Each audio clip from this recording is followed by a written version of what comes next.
You know how sometimes, when you walk past a mirror, you feel like it took just a second too long for your reflection to catch up?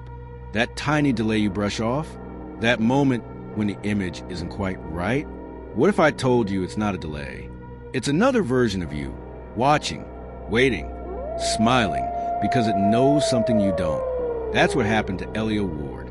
And once it started, there was no going back. Elia was a 33-year-old photographer living alone in the mist-soaked city of Seattle. Her apartment was minimal. Walls covered in haunting black and white portraits. Vintage cameras lined her shelves, and jazz vinyl played softly when she edited her photos late at night. She preferred things still until they started moving.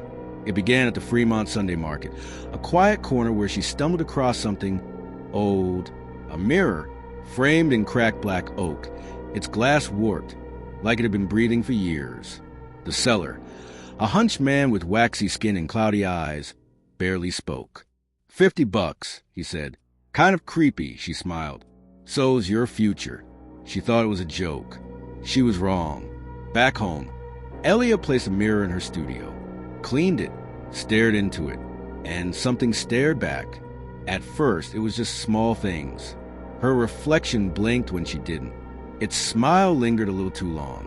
Sometimes, at night, the glass would be fogged from the inside. Then, photos started to change. In one portrait she shot the next day, the background held a woman, one Elia had never seen.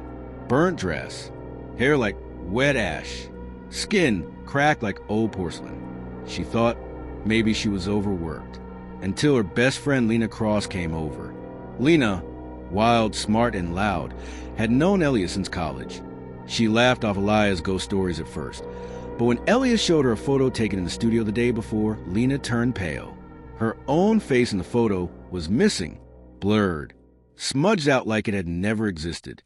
Lena left that night shaken. She never made it home. Her car was found abandoned under the Ashthorn Bridge. Driver's side door open, engine still warm. Inside, on the dashboard, was a single black and white photo. Lena staring into the mirror. Behind her, the burnt woman stood, this time closer, smiling. Racked with guilt and fear, Elia turned to a strange name she found online in a paranormal archive, Rowan Maddox, a quiet man in his late 30s. Rowan had seen things most people don't survive. He visited Elia's apartment in a worn coat, carrying ancient notebooks and a camera older than Elia herself. As soon as he saw the mirror, he stepped back. "You touched it?" he asked. "I bought it," she whispered. "Then it knows you now." Rowan explained. The mirror belonged to Nara Ashthorn, a 19th century aristocrat obsessed with dark magic and youth. She made a pact, sealing her soul in the mirror, promising beauty forever, in exchange for one thing: a new soul every 13 years. Elia was the next offering. But Rowan wasn't just here to help. He had lost someone too. His sister, swallowed by the same mirror in 2009. He had chased this cursed object for years, tracking every owner, every victim, all of whom vanished, except Elia. "You're different," he said. "It hasn't taken you." "Not yet." They decided to destroy it. But the mirror had other plans. That night, as they began a binding ritual using salt circles, sigils, and burning sage, the mirror pulsed. Elia saw herself, only not her. This version of her was wearing Lena's clothes. She smiled, whispered, "You miss her, don't you? I can bring her back. All you have to do is trade places." Elia stepped forward. Rowan shouted, "No, that's not her." But it was too late. The mirror shattered. Only it didn't. To Elia, it looked like it broke. But to Rowan, she vanished, inside the mirror world. Elia wandered through memories.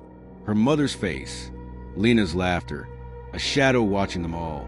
It was Nara, twisted, beautiful, with eyes that looked like she'd seen too many souls. "You came willingly," Nara purred. "Now your reflection is mine." Rowan, desperate, did something forbidden. He offered his soul in exchange for Elia's return. The mirror accepted. With a blinding flash, Elia was thrown back into the studio. She screamed, gasping, alive. But Rowan? He was gone. All that remained was his camera and one photo on it, Nara standing behind him. Weeks passed. Elia burned the mirror's frame, scattered its ash in the ocean. She changed her name, moved to Maine. No more photos, no more glass.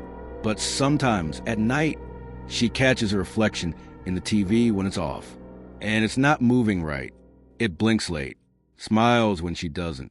And just behind it, a shadow of a man, rowing, watching, protecting her, or maybe waiting for her to come back.